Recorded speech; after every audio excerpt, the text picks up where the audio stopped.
बिस्मिल्लाहिर्रहमानिर्रहीम।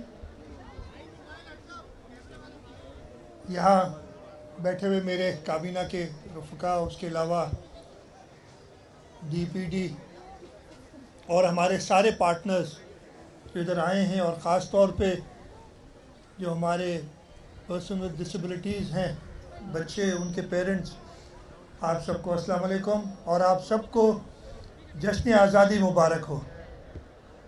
मैं department for empowerment with disabilities DPD का शुक्रगुज़ार हूँ।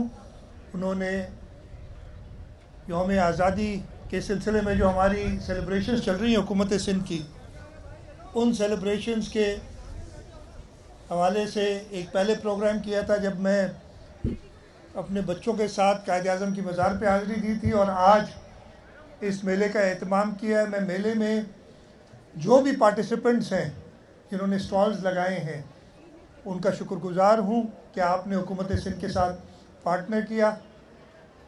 इस साल ख़ास तौर पे हमारा जश्न आज़ादी एक नए जज्बे से हम मना रहे हैं, और उसकी वजह जो मई के महीने में भारत ने जारियत की थी, उस पर जब पूरी कौम ने मिलके अपनी मुसल्लह अफवाज के साथ भारत को ऐसी शिकस्त दी जिससे हमारा आज़ादी का जज्बा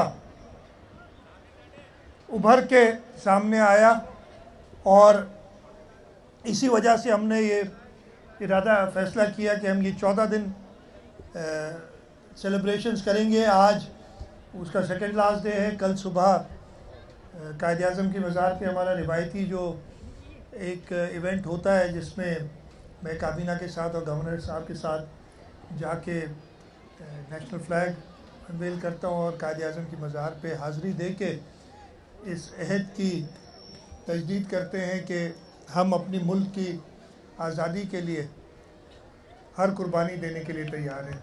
मैं एक बार फिर शुक्रगुज़ार हूँ, और ये देख के बड़ी खुशी हुई। मैंने तकरीबन के मैंने सारे स्टॉल, ये शायद रह गए, इस तरफ स्टॉल नहीं है, इस तरफ खेलने रह गई। अगर इधर है मैं इनको भी मिलता हुआ जाऊँगा। हर स्टॉल पे जिस तरीके से पार्टिसिपेशन है बच्चों की, और उनके जो जज्बा है इंडिपेंडेंस डे को सेलिब्रेट करने का, आप सबको उस पर मुबारकबाद। और इंशाअल्लाह ताला हम आपकी दुआओं से, आपकी मदद से कोशिश करेंगे कि इस सूबे के लोगों की और बेहतर खिदमत कर सकें। आप सबका बहुत बहुत शुक्रिया। पाकिस्तान जिंदाबाद।